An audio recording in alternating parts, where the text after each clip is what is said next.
महाराष्ट्र नवनिर्माण सेना येणाऱ्या विधानसभा निवडणुकीमध्ये स्वबळावरती उतरण्याचे संकेत थेट राज ठाकरे यांनी दिलेले आहेत। 250 ते 225 जागेवरती महाराष्ट्र नवनिर्माण सेना स्वतः स्वबळावरती निवडणूक लढवणार असल्याचं थेट इशारा सन्माननीय राजसाहेबांनी मुंबईतल्या मेळाव्यामध्ये दिला आणि त्या पद्धतीने महाराष्ट्र नवनिर्माण सेना संपूर्ण महाराष्ट्रामध्ये विधानसभा मतदारसंघनिहाय त्या ठिकाणी दौरे करत आहे आणि महाराष्ट्र पिंजून काढण्याचं काम करत आहे। आज 1 ऑगस्ट कदाचित आज किंवा उद्यापासून सन्माननीय राजसाहेबांचा महाराष्ट्र दौरा सुरू होत आहे। मुळात महाराष्ट्र नवनिर्माण सेनेचं वैशिष्ट्य आणि हे व्हिडिओ बनवण्यामागचं कारण इतकंच की 250 ते 250 जागा लढवण्याच्या मागे सुद्धा राज ठाकरे यांचा एकच त्या ठिकाणी उद्देश आहे आणि तो म्हणजे महाराष्ट्रामधील विस्थापित सर्वसामान्य घरातील तरुणांना महाराष्ट्र नवनिर्माण सेना संधी देणार आहे, त्याचं सुतवाचच मनसेनं केलेलं आहे। सद्यस्थितीला देशाच्या राजकारणामध्ये जर का बघायला गेलं तर प्रस्थापित घराण्यांचा वावर वाढलेला आहे। प्रत्येक वेळेस वर्षानुवर्ष तेच घराणे आणि त्याच घरातील उमेदवाराला पसंती देण्यात येत असल्याचं आपण बघत असतो। मुळात सहकार साखर कारखानदारी असेल, सहकार क्षेत्र असेल, त्याचबरोबर वेगवेगळे उद्योगधंदे असतील, यांच्यामुळे अर्थकारण आणि अर्थकारातून सत्ता अशा पद्धतीचं समीकरण बनलेलं पाहायला मिळतो।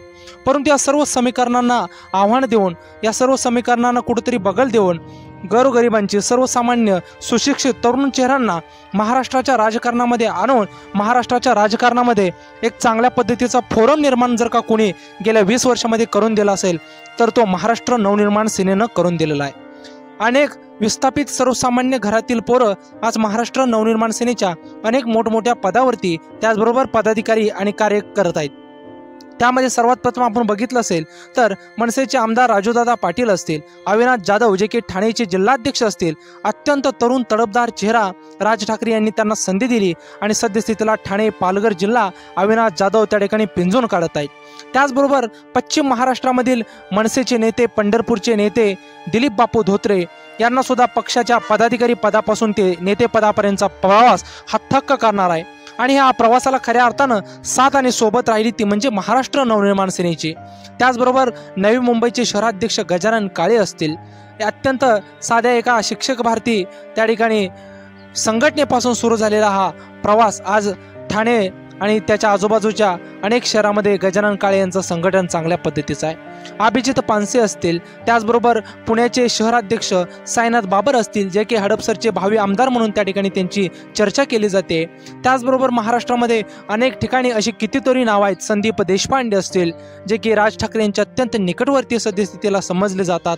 विदर्भामध्ये राजू उंबरकर असतील, कोकणामध्ये वैभव खेडेकर असतील, त्याचबरोबर पुण्यामध्ये किशोर भाऊ शिंदे असतील, बाबू वागसकर असतील, मराठवाड्यामध्ये संतोष नागरगोजे असतील, त्याचबरोबर ठाणे, मुंबई, MMRD निजनमध्ये तर अत्यंत असंख्य असे नेतृत्व राज ठाकरे यांनी त्या ठिकाणी घडवलेले आहेत।